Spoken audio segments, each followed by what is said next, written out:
morning, millennials. Welcome back to the Toast. Happy Wednesday. It is hump day. So don't forget to hump someone you love. We've got the Strice brothers in the studio. So check.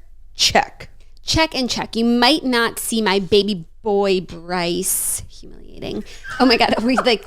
We tried to Rube Goldberg a little centerpiece today for the studio if you're watching on YouTube. Mortifying. Hang on. And we said if it fell, which I didn't think it would, that we'd be really embarrassed, and we are because... So now everyone can see. Hold this. Everyone can see what we were doing. We're low budget girls today. No, but it looked cute yesterday when you hid my coffee, but it was hard for me to drink my coffee, so we put this little thing here to hold up the curd, and then it fell and embarrassed us, and that's crooked. Sorry. Literally, that's like you and my wig. Maybe Are you okay? Give it to me. Maybe I'm just off balance. You know? Motherhood has changed you. If you, it's not up yet. So we filmed an amazing... Gorgeous. Halloween vlog. We vlogged our whole weekend, trying on different costumes for stuff with the kids, obviously Toast-a-ween. There was a lot of the creative process behind our personal family costumes and the Toast-a-ween costume. You get to really get into our minds and see how these gorgeous looks came together. So the vlog is ready. I'll probably upload it sometime today. Be sure to look out for that. And you'll see how Jackie's definitely off balance because she botched my wig. I did. It was the botch of a century. I know. The thing is, we were talking about it last night when we rewatched the vlog. It's Claudia had a very clear idea of what she wanted, so she should have just done it herself. Yeah, for sure. My whole life I've been trained just to know that you're more talented than me in certain things. You're more careful. Yeah. You're more meticulous, detail oriented. So when it comes to cutting a wig, I would never just raw dog it myself. Should have done that. The thing is, while I accept full responsibility, and I am really sorry, but you still looked great. Yeah. It wasn't me, it was Viserys. I can't. Oh my God, the cop out of the century. I can't be held responsible for things Viserys did. Viserys did. No, that's like holding Jamie Lee Curtis responsible for things Lindsay Lohan did. Right. No, I get it. Thank you for understanding. Also, so many big news announcements, but I took my permit test yesterday and I have not shared the results. Because we also vlogged that experience as well. I was thinking, I meant to talk to you about this before. Should we withhold the status of your test until the vlog comes out? Yeah. Because it's what happens is kind of crazy. Okay, so I won't say anything more about that. The vlog will be up in a few days then. And you'll just have to wait and see on patreon.com/thetoast if Jackie passed her. You know what? We need to start being more clickbaity. I totally agree. We never engage in clickbait and cheap ploys, but maybe we should. No. Every David Dobrik vlog, friend crashes car. I'm going to start doing that. Because we're really honest. We say this is one of our best episodes. We'll say, this one's not so great. Because we are authentic internet personalities. And how is that working out for us? Not great. So if you want to know what happened at my permit test yesterday, head to patreon.com/thetoast in a few days when the episode is up. I just need to edit the Redheads first because that goes live tomorrow. We recorded the new episode of the Redheads last night with the girlies. It was so great to get the girls together. We're getting the band back together. We read Hester by Lori Lico Albanese, which is a very seasonal book because it's witchy. Mm-hmm. And do you know the book The Scarlet Letter? I've heard of it. And Easy A. Yeah, right, so exactly. And it's American literature, Scarlet Letter, high school. And so this book imagines what happened in the author's life to lead him to write that book. Cute. So it's a little bit of fan fiction. That is cute. It's it's 50 Shades to Twilight. Mm-hmm. The idea of you to Harry Styles. Exactly. That's next up on my book reading list, except I told you guys I started a book club with my friends. The first meeting's on Monday and everyone's talking about the book in the chat. I'm I haven't even started it. So we're flying home today. Jackie is headed to NYC. So I'll read it on the plane if I'm not too busy, just being in love with Roldini, Of course. It's always so hard. I might be busy. You might be. It's really hard to read on a plane when you have a child. A kid, but good luck to you. No, I'm really excited for you to read your book. Maybe I would even join you in your pursuit. No one can be in a book club without me usurping it. Are you still going to be in town on Monday? Do you want to come? I won't be. But that's so me. You could join in virtually. It's not the same. And you should have your own thing. Why do I have to be a big that's dope, us. Big dope, big sister? No, because that's us. You're doing something, now, I'll be there. I'm being to you what we are to Margot. Oh, you're going to dinner? Can we come? You're going to Nashville for a concert? Can we come? But when we ask, Margot's no. But like, when you ask, like, of course you can come. We're very like that with each other, like, and each other's friends. 100%, you know? 100%. Like when I'm hanging out with my friends, they never know when you'll just be coming to. We're a package deal. And that's the thing about like just being around me. It's like I'm full of surprises. You never know what you're gonna get. It's so true. She's so spontaneous. I'm not like other girls. She's so unpredictable. She eats something different every single day. I've never really kind of like been the type of, what do they call those, creatures of habit? No, that's not me. Couldn't be me. More housekeeping. So we have the vlogs coming. We have some in post-production. Some will be released today. New episode of The Redheads drops tomorrow, and that's all very exciting. I think that's all my housekeeping. You know, we've been churning out the Patreon content when we're together, which is always fun. Yeah, and we got a new car. Oh my God, you guys. There's nothing like vlogging in the car with... It's like it's a phone mount for your phone that you can like mount the phone up on your windshield or on your dash. Use it for directions, but yeah, like Uber drivers, it's really helpful for directions and stuff. We use it for vlogging, and it's so premium. That's what we did for the mukbang. So ours arrived, and so we were just living life. We were being such vloggers yesterday, like it was crazy. We have a fabulous latter half of the week planned because we're obviously going to New York. We have some work tings, some mogul tings, but it's also Jackie's 30th birthday. So we have like a nice Shabbat dinner planned. We have a GNO planned. It's going to be fabulous. Yeah, I'm really excited. I'm revving up for my 30th. It's starting to dawn on me like the significance of turning 30. Of the day. And like where I was at when I was 20 versus now and like how I spent my decade. So where were you at 20? Well, I was in college. Okay. And I was just like not the girl I am, the woman I am now. No, of course not. But like, what were you like? The Toasters didn't really know you at 20. What were you like at 20? At 20? You're probably like a junior. Yeah, I was kind of crazy. You were rambunctious. You were like loud. You were like that girl, like kind of like center of attention. Not because you wanted it, because like that was like the energy you commandeered. Yeah, but like pretty wild, lots of drinking. Mm-hmm. Like I would say that's one of the biggest changes from like then to now. And like we really miss that girl. Like, are you gonna drink at all this weekend? In like a measured way. Like I'm not in like a binge drinking sort of way. No. When do you think the next time you're gonna like binge drink is? It would have to be a time when I'm not withrolled. Yeah. Because being like a hungover mom sounds like the worst thing. I don't know how it can be done. Yeah. No, it literally cannot. Could you imagine? No. And the hangovers I get? Yeah. No, it's over for me. It's game over. I'm not saying I don't understand. Yeah. I get it. Yeah. Wow, it's been a whole decade.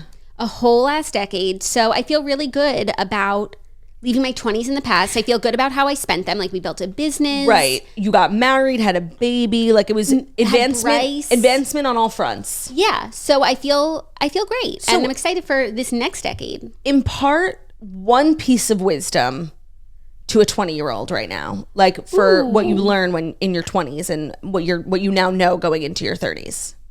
Ooh, what would I like tell a 20-year-old self? I mean, unfortunately, like all lessons have to be learned the hard way. There's nothing that I could say to you right now that would change anything you're going to be doing. No, that's fair. You know? Yeah. So I guess I would just give some good practical advice, like take your makeup off before you go to sleep at night.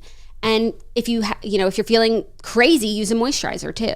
And just be careful what you post on social media. Yeah. That would be like my... Yes, for sure. My number you could tell one. anyone that at any age. And it still slaps, the advice. And use sunscreen. Yeah. Try not to fry your hair if you don't have to. Use a heat protecting spray if you're going to apply heat. Mm-hmm. These are also just good beauty tips in general. But no, a way to preserve your youth. Ain't that the truth? Mm-hmm. Well, thank you for that. And just live life. You gotta figure it out for yourself. So yeah. Just enjoy the ride and be safe. Be safe. Well, we've got a great show. It's Wednesday, which means Dear Toasters, which is just a truly favorite segment of ours. We've got fabulous stories, fabulous girls, fabulous bros. And I feel as though, without further ado, it is time for the Fast 5 stories that you need to know before you wake up and take a bite out of your morning toast. No. It is time for the Fast 5 stories that you need to know. Clink. Or the Fast 5 stories that you need to know. Glug, glug, glug. Glug, glug, glug. Or the Fast 5 stories that you need to know. You know, like a can opening. Yeah. Did that translate? Of course, I could see it, smell it, taste it. It's an excuse for Claudia to do ASMR. Actually, the last time I did ASMR, like nobody could hear anything. I don't think these microphones are really ASMR approved, which is devastating. Sure. Surely should devastated. Make ASMR. I'm sure like, they separately. do. They do. Okay. Yeah. So let's get into the stories. Do you have anything you want to share with the group before we do? That is so crazy that you would say that, because I actually do. That's so great. I mean, we're just so simpatico as stated previously, so makes sense. Today's episode of The Toast is sponsored by Haya. Typical children's vitamins are basically just candy in disguise. They're filled with 2 teaspoons of sugar, unhealthy chemicals, and other gummy junk growing kids should never eat.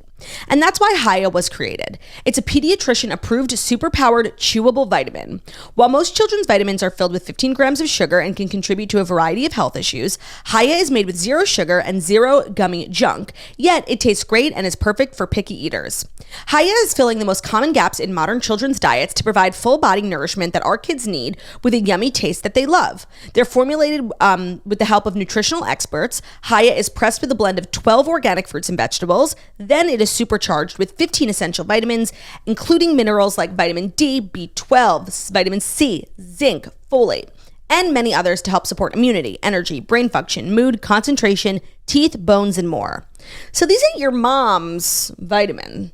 They're really not. And what I think is so cute about them, it's like, it's fun and obviously good for the kids. We love all that stuff. But it comes with like stickers. You can like decorate the bottle. It's really cute. It's a really fun activity, and it makes like kids feel more involved. And invested. And it makes them excited about taking their vitamins. Of course. Which is obviously exciting for adults, but kids aren't always, you know.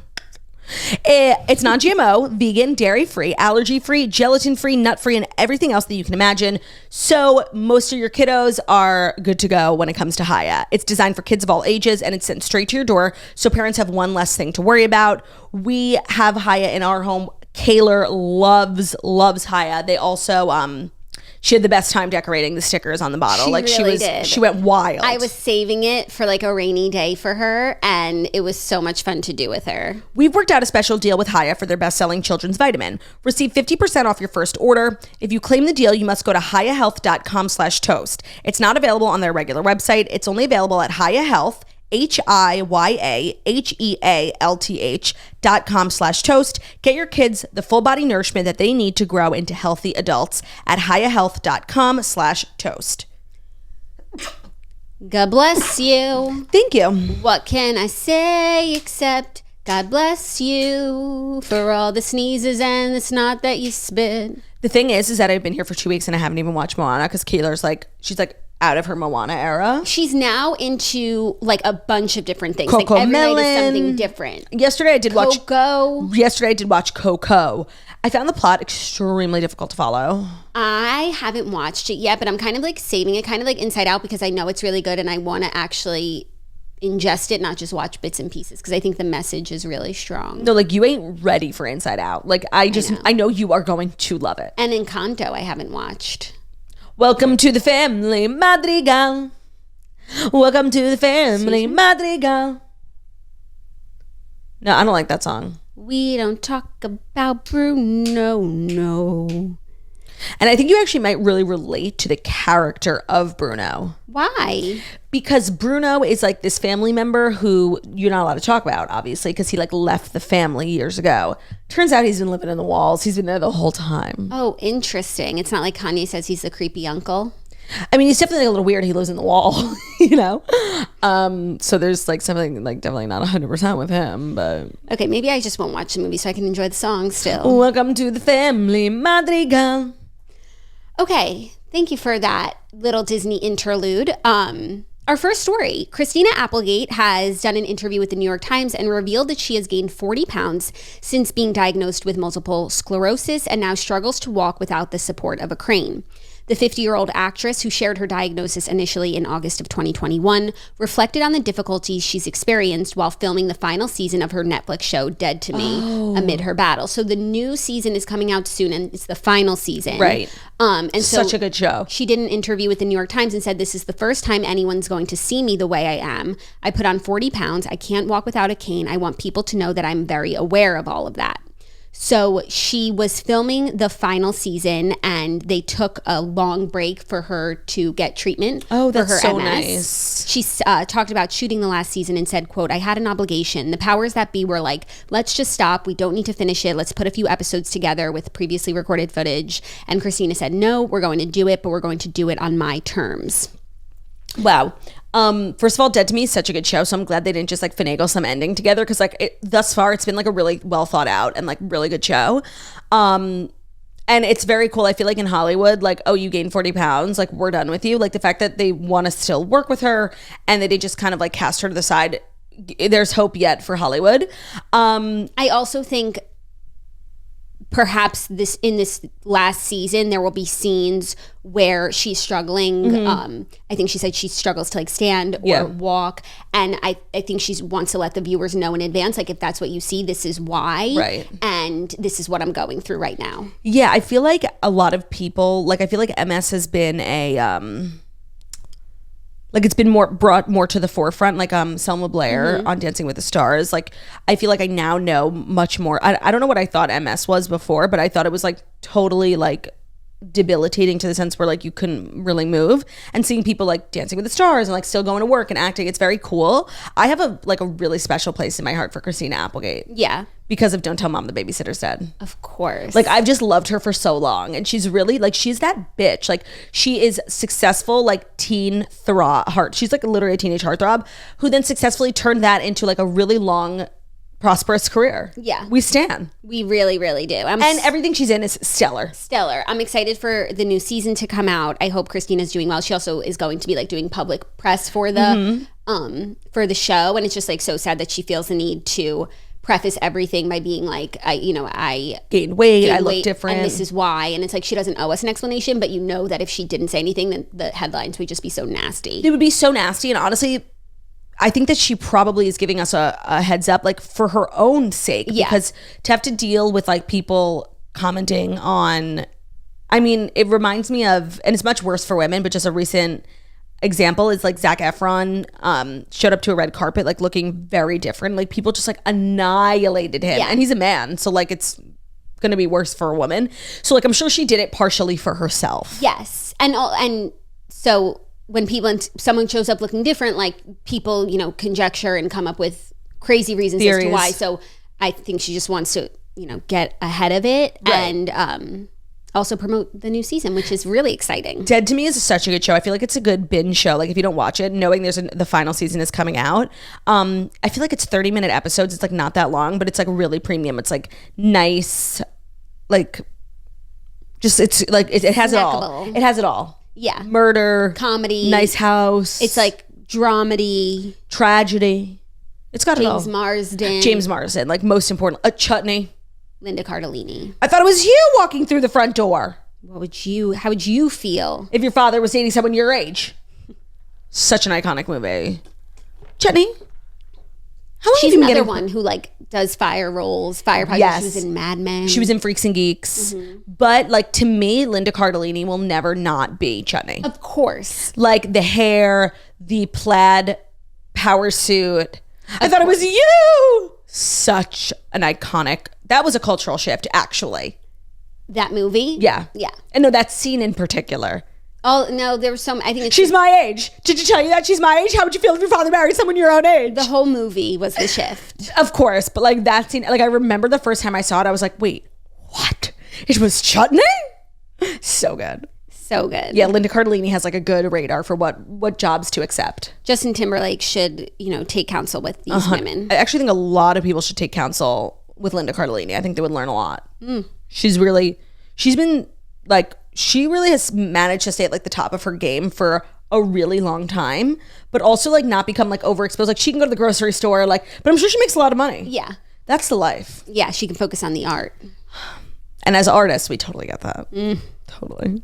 Are you ready for our next story, which is an interesting development in the Real Housewives of Beverly Hills troll bullying saga? Yes. Diana Jenkins identifies the cyberbully who attacked Garcelle's son. So Real Housewives of Beverly Hills star Diana Jenkins has identified a person who may be responsible for cyberbullying Garcelle's 15-year-old son, Jax, a source tells Page 6. After reviewing data obtained under subpoena from Meta, which owns Instagram. Jenkins' legal team is cracking down on a Northern California resident whose IP address and phone number were linked to an Instagram account called @QueenOfTheTea. So the source said Diana is committed to seeing this through and unmasking whoever is responsible and all parties who were involved. She wants to make sure that she shares with the public all the progress that is being made in this case every step of the way. So Queen of the Tea was among the many accounts that Jax revealed had sent him racially offensive messages in August. They had written some of the posts that were on Jax's Instagram stories as like examples of what he was receiving. So, now with the potential suspect behind the abhorrent message, Diana's attorneys are pursuing an additional subpoena in the hopes of producing more evidence linking the individual behind the Instagram account to the wider attack on Garcelle's son. This person has seemingly deactivated their Instagram account now, and now we'll have to wait for more information. I cannot tell you how much I love this. Okay. There are no words to tell you how much I love this. If true, I love this so much. But a part of me is a little suspicious about this just because is it really possible to subpoena Meta and like they'll give you the IP address of someone who was bullying? Like what are the rules about that? Well, I think the reason, like obviously if somebody sends me a message like you're fat bitch, like I can't subpoena Meta.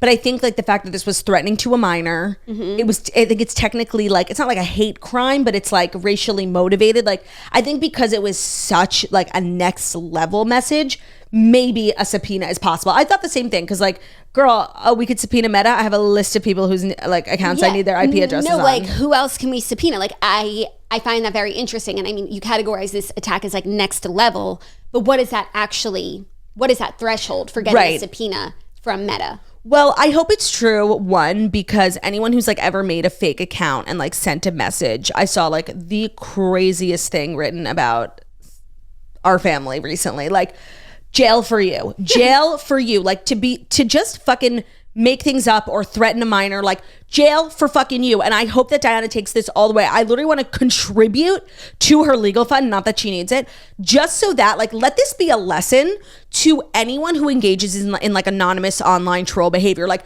your time is coming. Your time is fucking coming. I'm getting your fucking IP address and I'm going to show up at your motherfucking house, bitch. What are you going to do there? Nothing, because because I don't want to go to jail. Oh, but I'm going to yell at you. And you know what I am going to do? I am going to take a picture of you because that's what's most embarrassing. Yeah. No, there just needs to be accountability. We were talking about this last week. Like if you want to sling some shit around, like put your face behind it. Okay. And so that's what's really interesting. I was reading all these threads on Twitter. Last night, people were talking about like Elon Twitter, whatever. But people were engaging in like an actual like interesting discourse, not just like, oh, Elon's like rich, we hate him. About this thing that Twitter now wants to do, which is offering a service where you pay $8 a month to be verified. Now people are like, well, that's, you know, unfair because yada yada. What about like people who are actually, you know, famous and people actually make like fake accounts of us? Like, but I think what Elon was going for, which I think is really interesting, is not verified means that you're famous. Verified means like we have your information. You're a real person. Right. So then like Twitter will just start then prioritizing conversations and tweets of people who are verified, meaning we know their name, address, last name, location, social. Right. Like, and I think, I don't know if you should necessarily have to pay for that because then it's not fair. It's not accessible to everyone. But I think it's an interesting way of moving forward where it's like conversations being had on this app, you're really only going to see ones from people who have been verified in the sense that like we know who they are. Yeah, that you're real people and you want to put like your money where your mouth is and your face with what you're saying. I think it's I didn't realize that was the intention behind it, but I think that that's so smart. And then people who don't verify themselves, who are talking shit, like you're just gonna be like, oh well, you're a troll. And you can dismiss it, and like their content does not.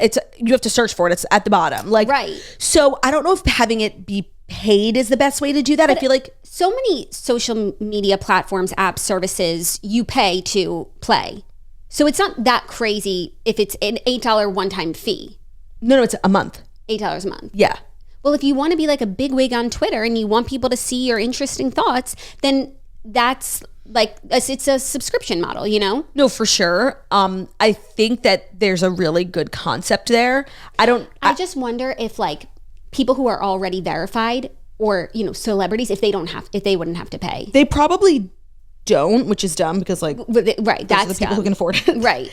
But I just thought like this world in which everyone has to identify themselves on social media and engage in discourse as themselves, where their friends and family can see what they're saying. Are you still so brave? Right. I think that is a very interesting, potentially like not life-changing, but game-changing service.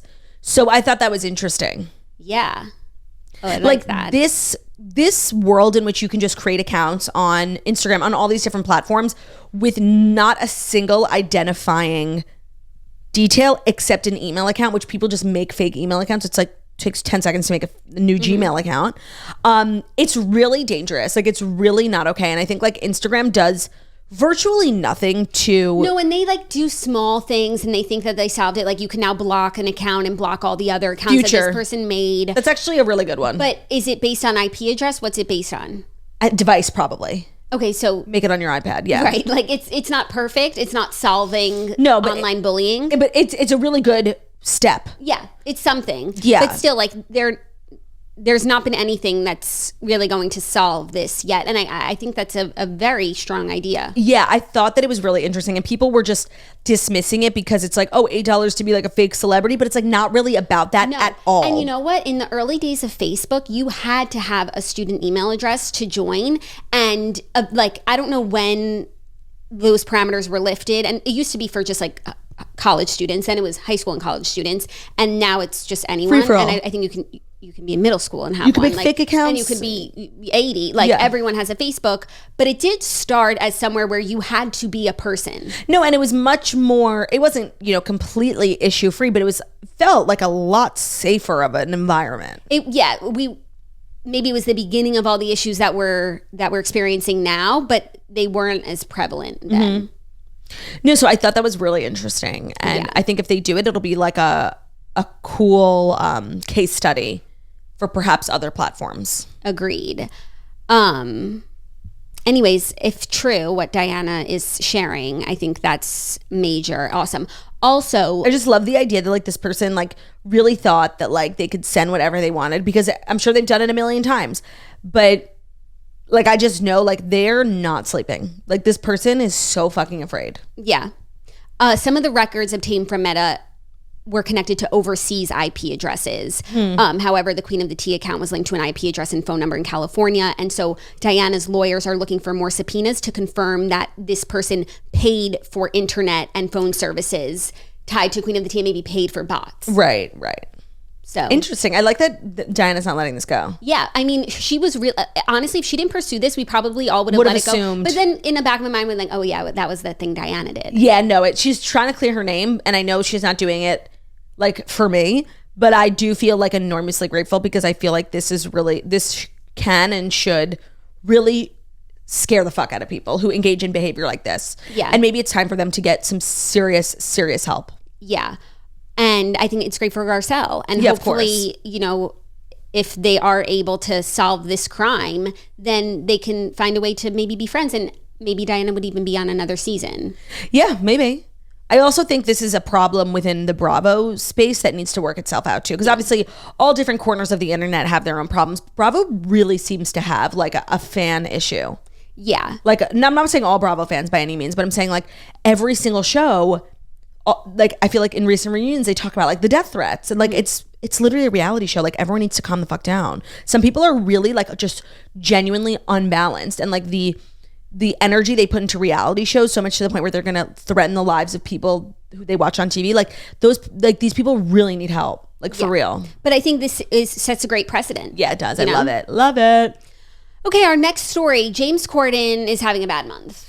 Is it James Corden's bad month that's brought to you by Away Suitcases? Yes, it is, because he needs to go on a trip. Away makes suitcases, bags, and other travel accessories designed to make moving through the world a lot more seamless, which is a good thing because travel makes us better people by giving us different perspectives.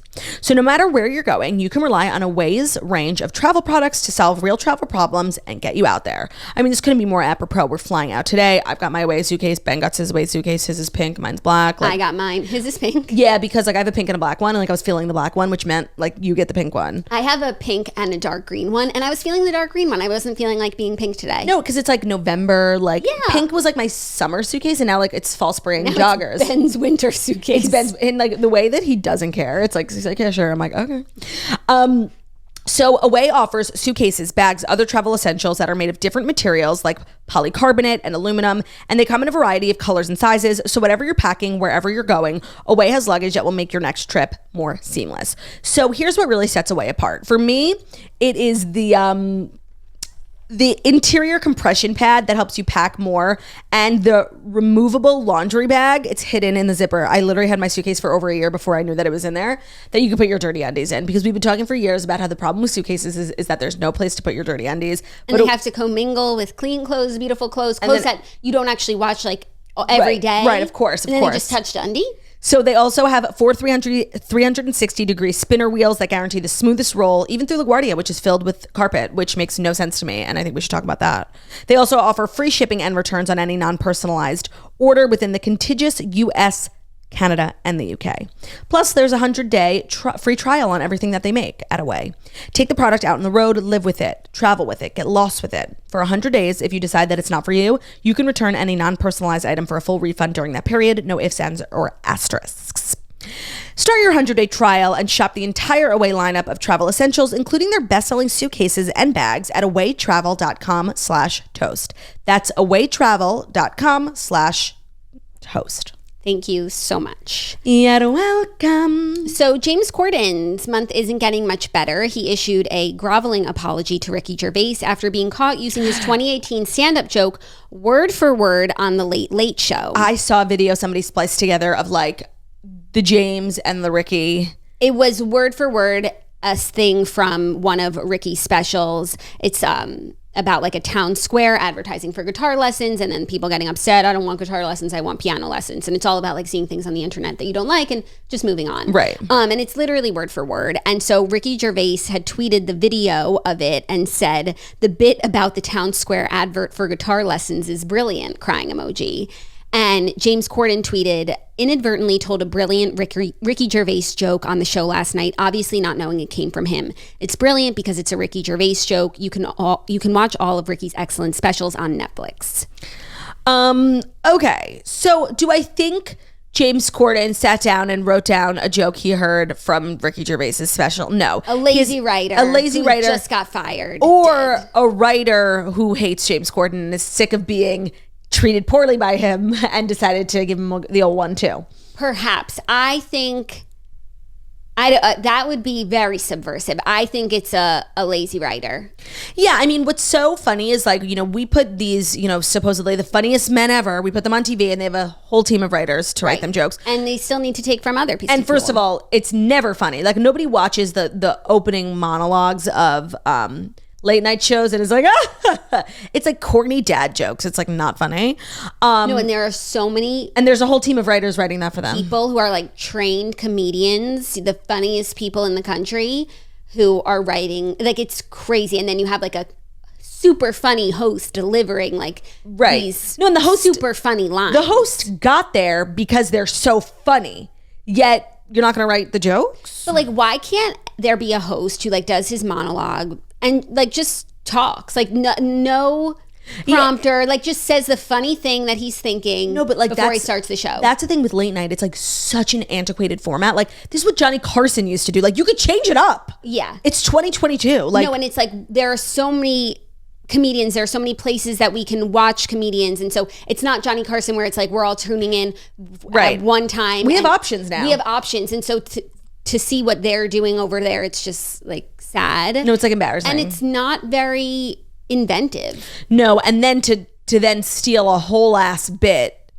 is word for word. Sometimes I do feel like, especially when you're commenting on things like in social media or in pop culture, I do think two people can have the same thought, can come to the same conclusion, like create the same joke. Maybe it's not always going to be worded exactly the same, but sometimes I feel like when people accuse other people of stealing, I'm like, that's a stretch. Like it wasn't the funniest, most original joke anyway. And like, I could see how more than one person came to that conclusion. Yes.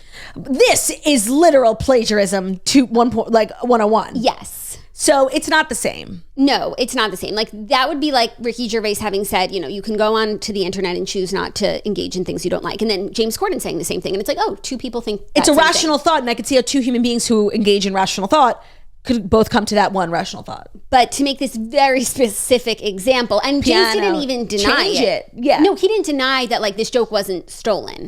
Yeah, I do appreciate that he at least didn't blame his writers. I actually think his response was as good as can be. Right. No, I don't think he stole it himself. I think it was definitely, I mean, that would mean that James Corden and all these guys write their own material, and we know that they don't. So and he would never do that. Like Ricky stuff, it's not obscure. Like you can stitch it very easily. Niche.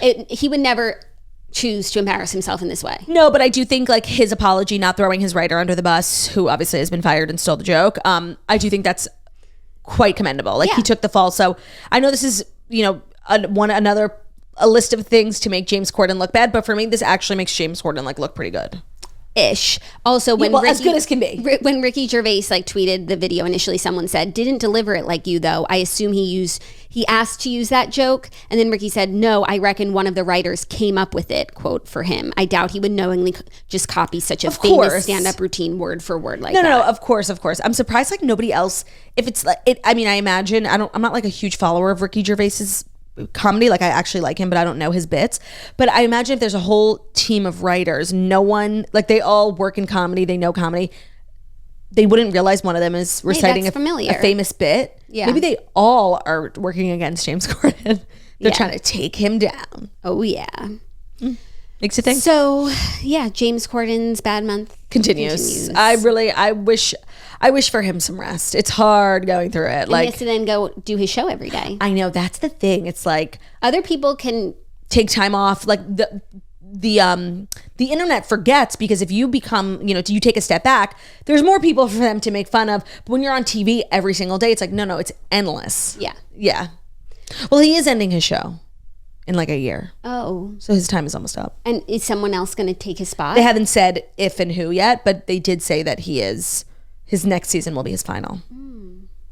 Our next story, Adele reveals how we've all been pronouncing her name incorrectly this whole time. So Adele set the record straight about her name in a recent Q&A with fans in LA to promote the release of her I Drink Wine music video.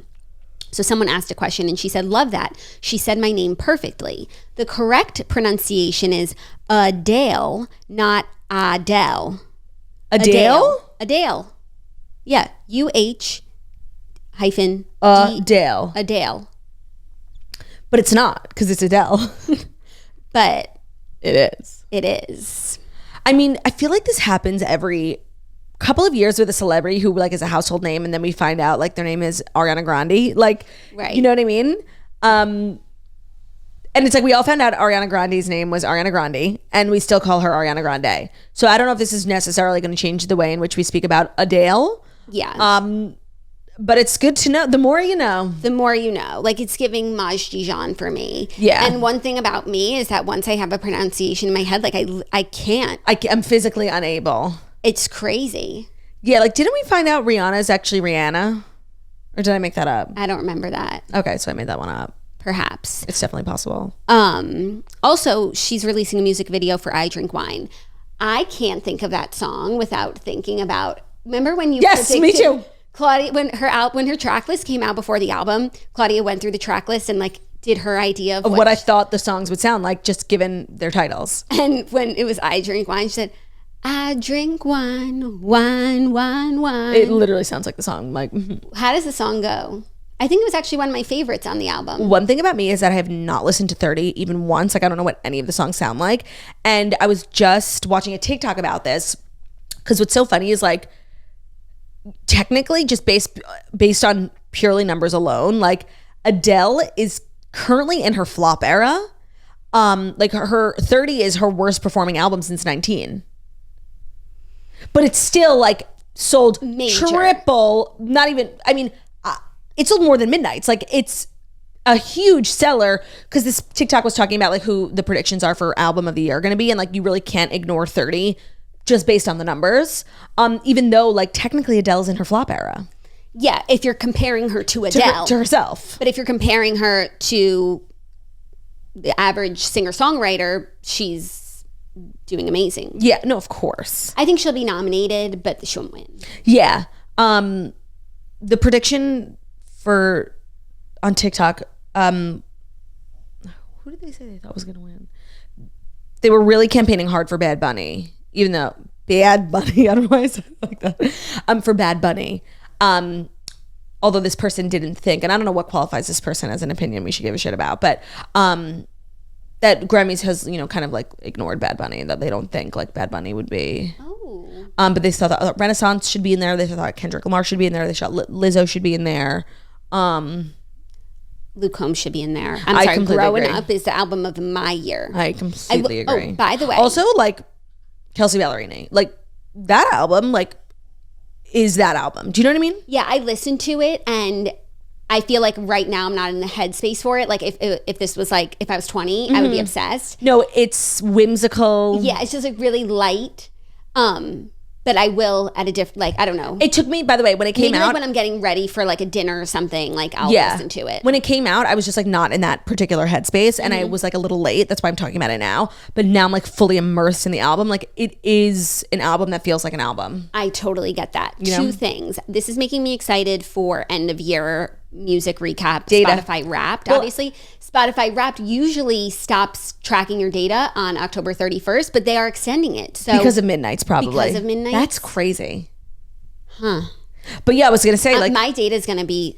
I have no idea what it's gonna reveal. Because like one thing about me is like I don't listen to new music. Like I listen to the same 5. Like I still love my 2019 Spotify Wrapped playlist. Like I listen to the same. So I don't know what it's going to be. I think it's going to be a lot of Luke Combs, a lot of Taylor, a lot of Morgan Wallen. Because then I think about where I listen to Spotify, and it's like my Amazon Echo.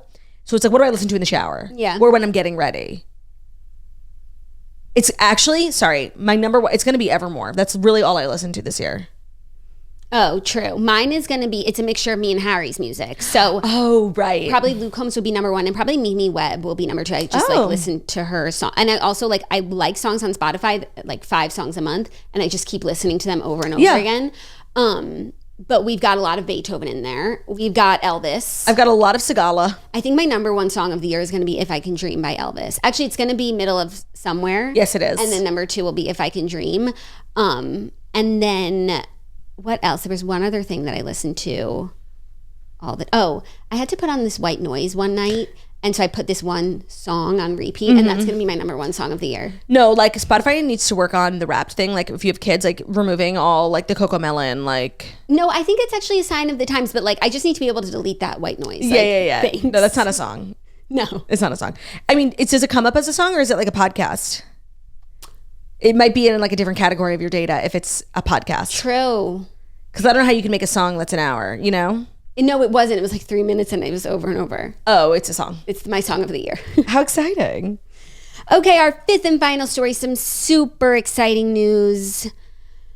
Some of the Queen's personal effects will be going up for auction. Yes, mementos of the Queen's War, Her Majesty's driving permit, and photos of her working as a mechanic. You should get the driving permit. I know. How much do you think it costs? I don't know. I was looking through, and they didn't have prices. And do we have to go to London? Like, I think we need to get on a plane. I think we need to go to the auction. They're going up for auction alongside a 1950s petticoat from our girl. Cute. I need the driver's permit. Yeah. That's what we need. That's what we need. If anybody gets it, if you want to share. I want to apologize to the podcasters. Theo snoring so loud. If that's what you've been hearing, I keep trying to like move him to like. No, I don't. I think the smooth sounds of Theo snoring are calming. Okay. I just wanted to let you know, like, it's not anything in your office or your car. Like, it's Theo. Yeah. Also, her undergarments are going up. That's not nice. Auction, £1,500, and then there's some military era mementos that are set to reach £20,000. But the Queen never held a driver's license. Fun fact. Well, it's a permit. No, I know, but so she got her permit. She was permitted to learn, but then she never had to get a license. She never had to? She never did. But she drove all the time. Oh. She always drove herself. Think of not the Crown. The Queen being a criminal. Driving without a license, it's like literally a C-class felony. Yeah. It's bad. Well, maybe, bad Queen, by the bad. way, maybe it's fine because she had a permit and there was always an adult in the car. No, but she used to drive herself around. No, I know. Like Balmoral. No, but there was definitely like a security guard in there. Like she was probably never alone. In The Crown, like, and Philip. In that movie that I just watched, The Queen, she drives alone in that Well, movie. it's a movie. And so. also it's her property. So Right, so everyone can fuck off. Everyone can fuck all the way off. Yeah. Okay, we have to buy the permit. Like, Theo, stop. Yeah. So there's no price too high. You know what we need? We need a Queen Elizabeth II museum. It could be like one of these traveling museums. It can start in London, of course. Of course. But it should come to New York. It should have like tons of Queenie effects.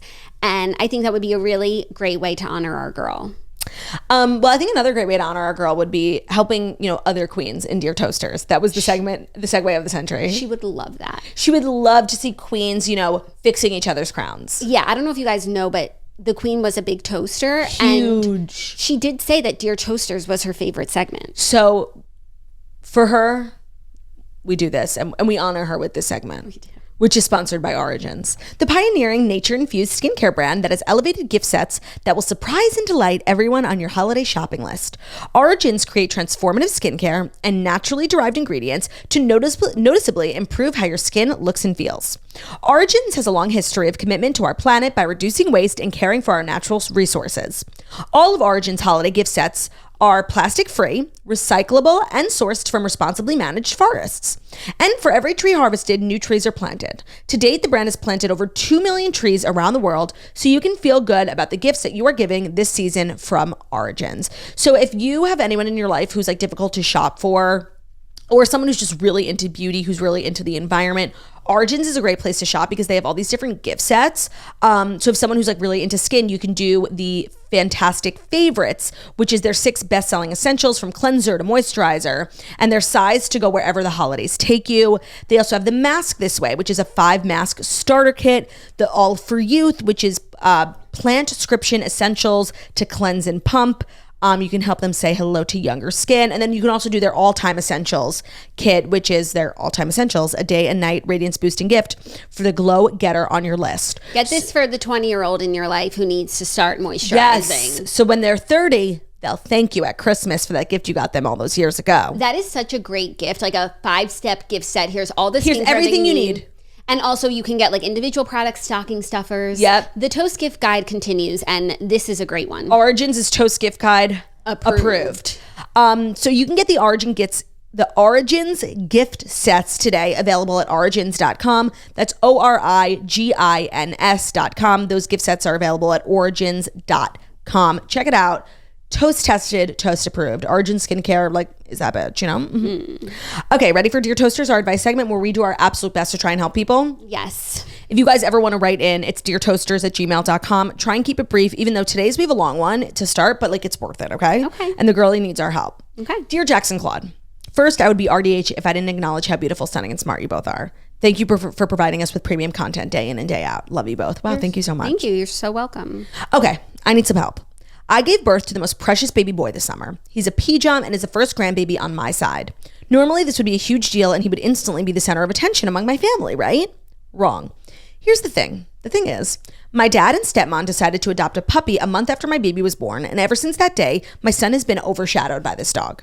I send photos of the baby's first doctor's appointments. I got a text back with a photo at the vet. Oh, you think your baby is teething? My puppy just lost 2 teeth.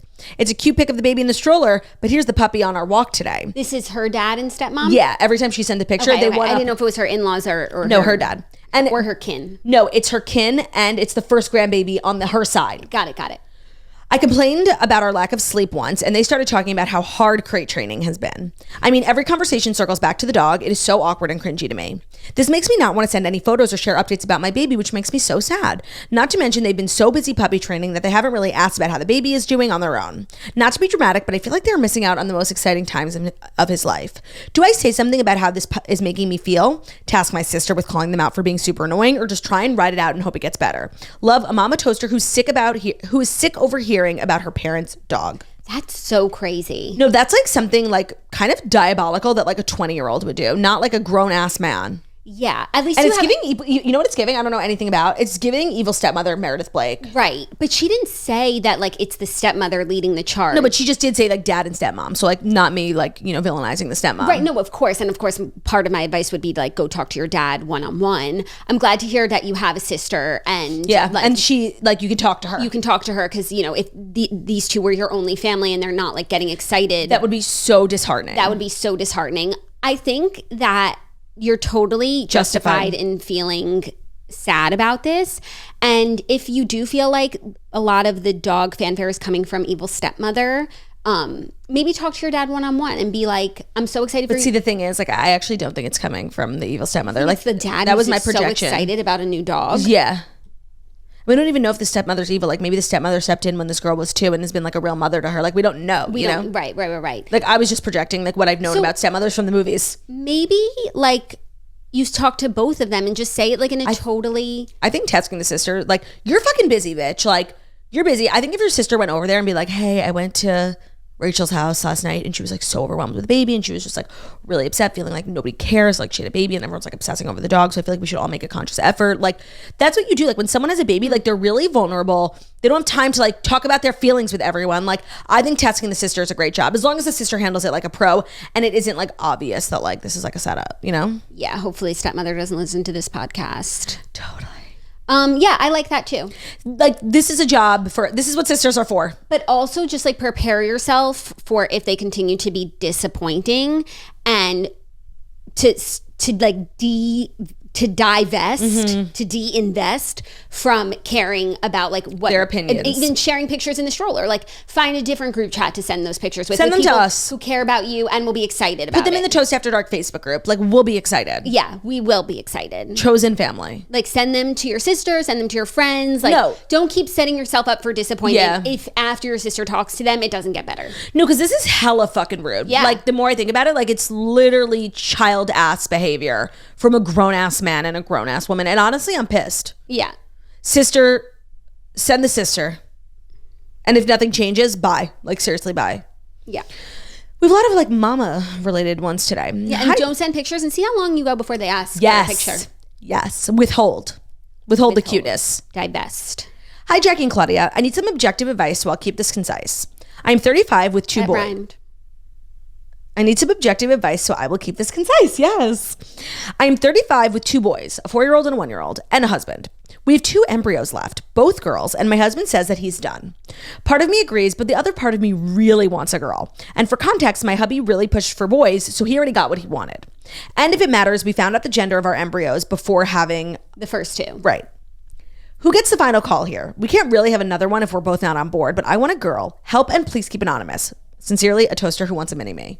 No, I mean, like, your man's got what he wanted. Like, it's time for you. And also, like, you do all the work when it comes to childbirth. Like, it's ultimately, it's a decision you both have to make, but ultimately, it's your call. No, but she asked, like, who gets the last word? The woman. The woman gets the last word. Like, It's women just are like, pushing children out of their vaginas. when the roles are reversed and the man really wants another kid and the woman doesn't, like, oftentimes the woman gets it. The woman has the one who has to carry, the woman's the one who has to give birth. Like, it's a lot on the woman. So, yeah, it's a decision that you guys should talk about. No, and like when a man wants more children, like, it's so sweet. Like, it's so nice, but it's literally not your call. Yeah.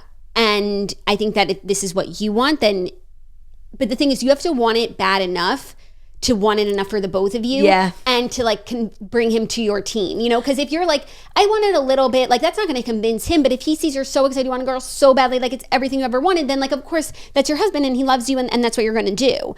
Yeah, but also I want you to do whatever you want, but I want to say there's something like extremely cool about being like a mom of just boys. Like, we were just met this woman in your neighborhood who has like so many boys, and she was like the coolest bitch I'd ever met. Like, I was really taken by her. Like, I kind of want to be like, I want to have like 5 boys. Like, I think there's like kind of something sickening about it. You know what I mean? And I think about all like my friends' moms who I know who like have all boys, and I'm like, they're so cool. You know? Yeah. So just think about, like, there is something really cool. Obviously, like, girls want to have girls, but there's something like kind of sickening about being like a mom of boys, and then like these boys grow up into like big huge men. It's like, yeah, bitch, I did that, you know? And like, you can you can be in charge of like how these men enter the world and like how they treat women. Like it's just like, it's very powerful, you know? Yes. But I would also say, like, aside from the gender, like wanting a girl when we have boys and he wanted boys, like, do you want another baby? Do you want to bring another human into this world? Do you want to foster another life? That's something that you have to answer for yourself. And then you either have to want it bad enough to like get everyone on board, because it can't be like half in. Okay, so by the way, like if you know, God willing, one day Baruch Hashem and her like have more kids, like do you have a preference for what you have next? I don't. Like you're so girly, so obviously like a girl would be nice. When I got pregnant the first time before I found out the gender, like I really did want a girl. And when you found out it was a boy, we were like a little disappointed. Like it's okay, you could say. Like a little. If I had to have chosen. Right, you would have chosen a girl. I would have chosen a girl. Thank God I didn't have to have chosen, because I'm obsessed with being a boy mom. No, totally. And so many people who, when I announced like my pregnancy and the gender, so many people message me. They're like, I'm one of 4 girls. I wanted a girl so badly, but I have a boy. There's nothing like having a boy. And it's so true. It's so different, but there's something so special 100% about having a boy and like the connection between a boy and his mom. No, it's so true. And like some of the best boys out there that I know, like love their moms. And that's why they're the best, because they love their moms and they respect women. So it's been amazing. And so if you had to choose, like, do you now want to have like one of each, or like you want to try and be like at a strictly boy house? Like if you had to have a preference. Well, I don't want to say, because then like, what if then I have another kid and it's not what I said, and they'll always be like, yeah, they didn't want me. We'll delete the episode. Okay, here's the promise. We'll delete the episode if you end up with the opposite of what you wanted, okay? I'm not saying, I could just see it. Okay, will you tell me afterwards? Yeah, of course. Okay. Cool. Well, best of luck to you. And at the end of the day, remember, it's your call. But like Jackie said it best, like you have to want it enough for 2 people, because to convince him, like if there was something that my husband wanted so badly, more than anything in the world, like it would make me want it too. Yeah. But if you just want it a little bit, like it's not gonna happen. Yeah, no. And also like this is why I think about it. Like you could be done having kids. Like, isn't that but like, do you want to be done? Right. Like I feel like I would want to be done, you know? Right. It's like I can't wait till I want to have kids. I'm gonna love my kids. I have my future kids see this. Like I don't mean it, but like I am excited to be done with the part of having kids and just like being like a human being again, raising kids, you know? Like I wish I was at that stage. I look at like other people on social media who are like done. I'm like, oh my God, you did it. Like it's behind you. I'm so happy for you. I know, but they look at you like it's all in front of you, and like those bebe years, like they can't get back. Like those were the best of times. Oh my God, that's so sweet. What a great shift in perspective. Shifting perspectives with Streisand. Our third and final. Good morning. I am in a mom's Facebook group for our local area, and my sister is a nanny for a family that is also in the Facebook group. They don't know me though, or my name. Wait, sorry, start again. I was just thinking about the last one. This always happens to me. I am in a mom's Facebook group for our local area, and my sister is a nanny for a family that's also in the Facebook group. Okay. But the family in the Facebook group doesn't know about this girl. Sisterly, yeah. Okay. Recently, the mom that my sister nannies for posted in the group saying that she was unhappy with their nanny, aka my sister. She said she wasn't doing enough educational activities with her kids, and she's looking for a new nanny to start ASAP, but she has not told yet the former nanny. My sister is not a part of this group and therefore doesn't know that they are looking to replace her. She loves this family and the kids love her. Do I tell her that the mom posted this, or do I let her find out on her own in a couple of weeks' time? I know she'll be devastated, but I don't know if it's my place. Help, a loved but confused toaster. Obviously, you tell your sister. Like this in this job market, like she's got to, get proactive. She's got to start sending out resumes. No, not even that. Tell her to start upping the educational content. No, by the way. Like, give her the answers to the test. Jackie, this literally sounds like the Nanny Diaries, where it's like, you're not talking to Grayson in French? Like, yeah. We'll have to get him an au pair. No, like, I think this is obviously a super awkward situation, but I think that you should tell your sister, not in like a gossipy way or like a, you're done way, but like, I don't want you to be upset. She wants more educational stuff for her kids. Like ramp that up, and like she could be happy. Yeah, actually, that's true. I didn't think about that. I thought about her like getting out of Dodge, like dumping the family, be like, oh, you're gonna dump me? I'm gonna dump you first, bitch. But no, that's true. She could still salvage the job.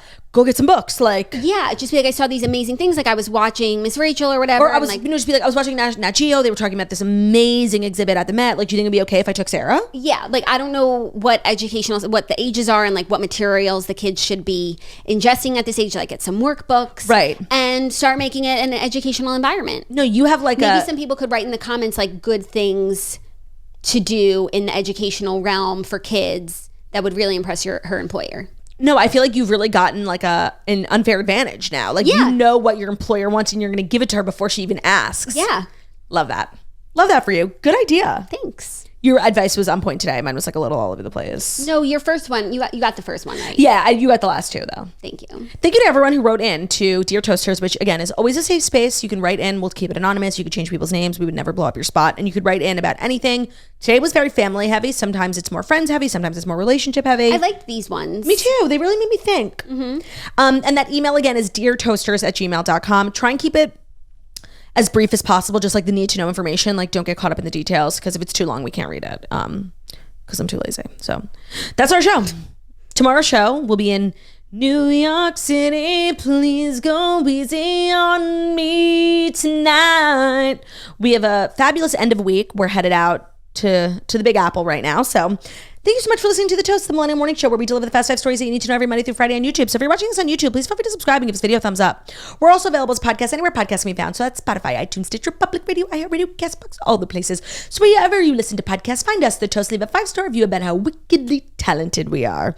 Hope you guys have an incredible hump day. Don't forget to hump someone you love, and we'll see you tomorrow. Bye.